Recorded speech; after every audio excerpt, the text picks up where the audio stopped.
All right, ladies and gentlemen, boys and girls, welcome back to the Real Music Observer. It's Dave observing real music in real time for real people just like you and just like me. What is it about Steve Perry that makes people just want to wait and want to speculate? Steve Perry, the world is waiting for you.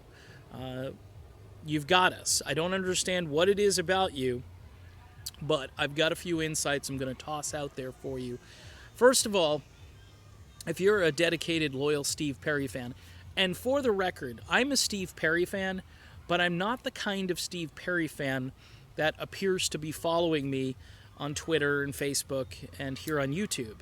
I am not that kind of fan. The kind of fan, though, that Steve Perry has created is somebody who's loyal beyond anything else. There's been some kind of emotional connection that has been made along the way. Some of it has to do with Steve's own story.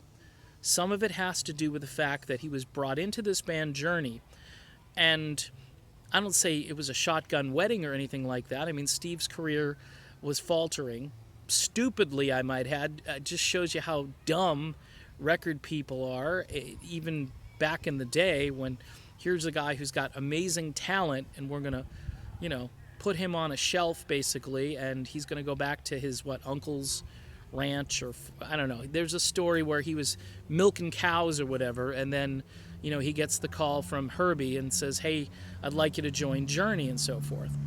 And once he gets to Journey, it's a meteoric rise. It's just, it took a few albums, but he turned a jam band into a legitimate top 40 band, a mainstream rock station band. He did all of that in a very short period of time. But here's the kicker. Kane comes in, and Escape is huge, and everybody says, okay, there's amazing chemistry between Kane and between Steve Perry. But Steve Perry does Street Talk, okay? And I'm hanging on to Street Talk because I think it shows me how talented this guy is or was on his own. Of course, he had, again, Randy Goodrum writing songs with him, all right? You have Jonathan Cain writing songs with you. Then you've got Randy Goodrum, who I would put up against any songwriter in the universe, Jimmy Webb, David Foster, any of those guys.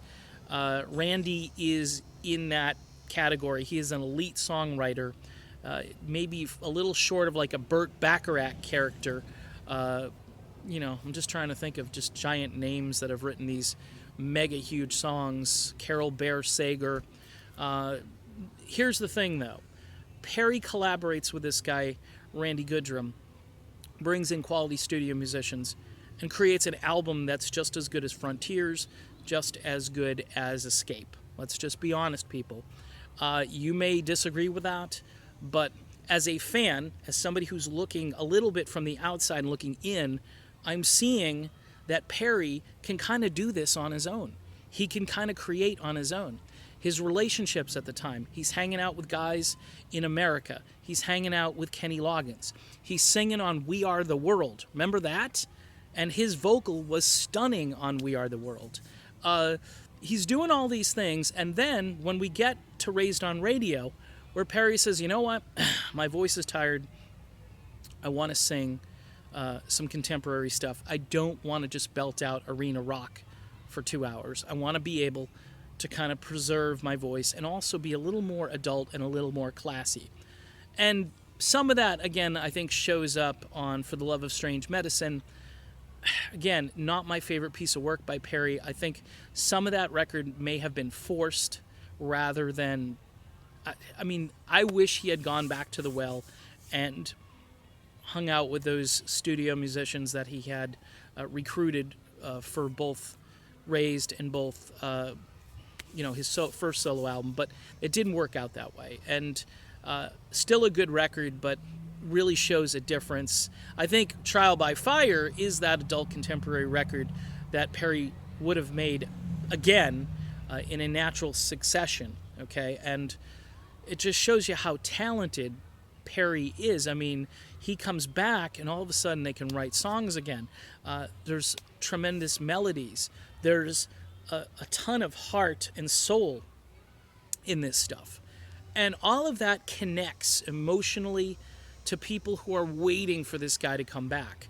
And he can sound nothing like he used to sound like. And I would say, and I've said it in a video I think over the summer, I think Steve Perry at 50% would make millions of people happy. If Steve Perry's vocal is on a track, people are going to listen to it. Hopefully he's on key, and hopefully it's a good song. But people are going to line up because Perry, between his own personal struggles and this notion that he didn't ever really feel part of Journey, keep that in mind as to why the years have gone by and there haven't been any attempts to get back. Now, this benefit concert thing would be a perfect moment for Perry to step back on stage with Journey, but not really Journey, with his friend Neil Schon, because I think if you were going to divvy up teams right now, I think Perry would be on the Schon team and not on the Kane team. Just a hunch. Don't have any intel on that, but that's just a gut feeling. And that would be the moment where time would stop and people would just, bootleg it for me, please. That's all I could say. But this emotional connection, I keep getting back to this emotional connection. It's something deeper than I understand. And people who are Steve Perry fans, you'll have to explain it to me what it is. For women, I know he's an attractive person to them. I know it has to do with all of it, the talent, the singing, the attractiveness, visually, okay?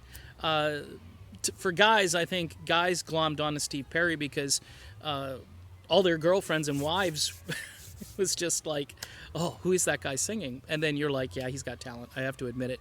It's kind of like admitting, there's a good-looking guy in the room when you think you're a good-looking guy and saying, okay, yeah, he's good. Okay, let's move on. But that's the truth of it. And for me, as an observer, it's a phenomenon. It's like just watching these people wake up in the morning and say, good morning, Steve. Hope you're doing well. And Steve's not even on social media.